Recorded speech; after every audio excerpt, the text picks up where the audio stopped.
Shading tattoos doesn't have to be intimidating if you know what you're doing, so in this video I'm going to teach you how to create soft shading easily with minimal damage to the skin.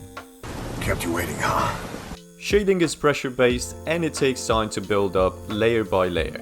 If you're using fake skin to practice, you're gonna have a harder time shading properly as the silicone rubber is made of is tougher and doesn't saturate as easily as human skin does.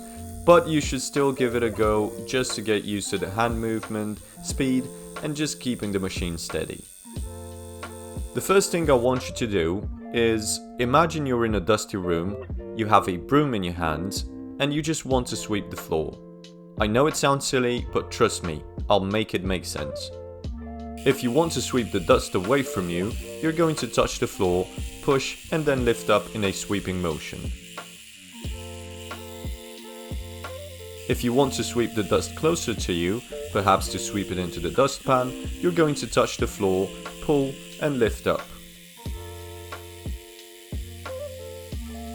If you want to sweep the center of the floor, you're going to use a pendulating motion where you touch the floor in the center, then lift up on the sides. In terms of pressure, we obviously want the broom to be touching the floor so that all of the dust gets swept away. If we're barely touching the floor, we're not going to clean it properly, while if we push down too hard, we'll also end up not sweeping the floor properly, but instead scratching and damaging it. So once again, whether you're tattooing, sweeping the floor, or just writing your name down on a piece of paper, the pressure we need to use is somewhere in the middle, and the goal is for the ink to get into the dermis, so take your time building it up and don't try to go in very deep, as shading is not about pulling one pass shades, but about slowly building them up. One of the best ways to shade is called pendulum shading, which is the technique we saw a minute ago. Practice this technique and try to become as comfortable as possible with it. Remember, you're in control of the needle, so try out different shapes, and if you're not happy with the saturation after the first pass, you can just do another light pass over the area that needs it and slowly build it up. If you're finding this video helpful so far, please take a second to poke that like button as it helps the channel reach more people who might need it.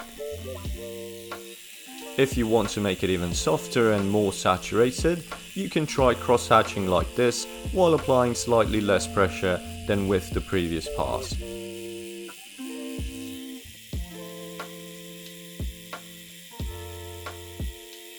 Because shading is done through layering, this means you're going to have to go over it multiple times. So in order to minimize the damage done to the skin, we use a technique called greywash, where we create the different tones we need by diluting black ink in different quantities using distilled water.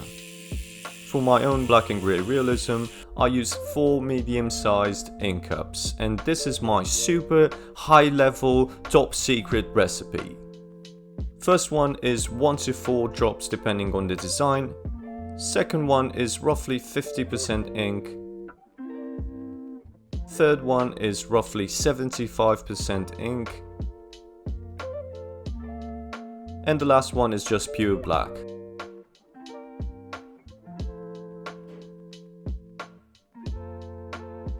Now all you have to do is just fill the rest of the ink up with distilled water, and now you have from left to right pure black, dark grey, medium grey and light grey. So now you can build up darker tones with less damage to the skin.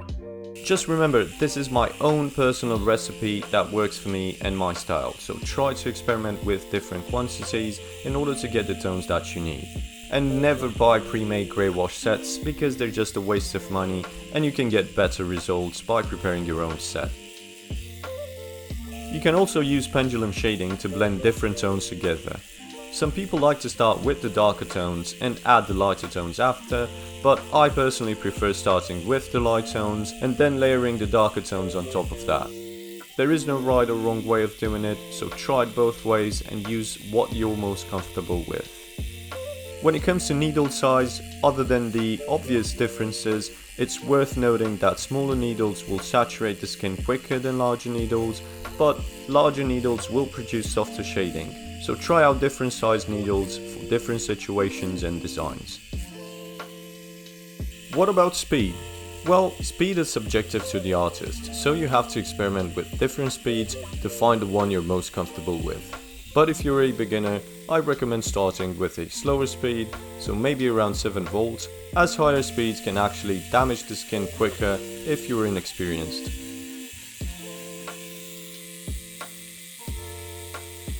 If you need to shade an area using a line as the base, just like I was telling you in the packing lesson, start shading on the line and not above it, otherwise you're gonna end up with a small gap between the line and your shading. That's it for today. Thank you very much for watching and for supporting Tattoo Arts Unlocked, and I hope my videos can help you guys get closer to becoming the great tattoo artists I know you deserve to be. I love you all, see you in the next video.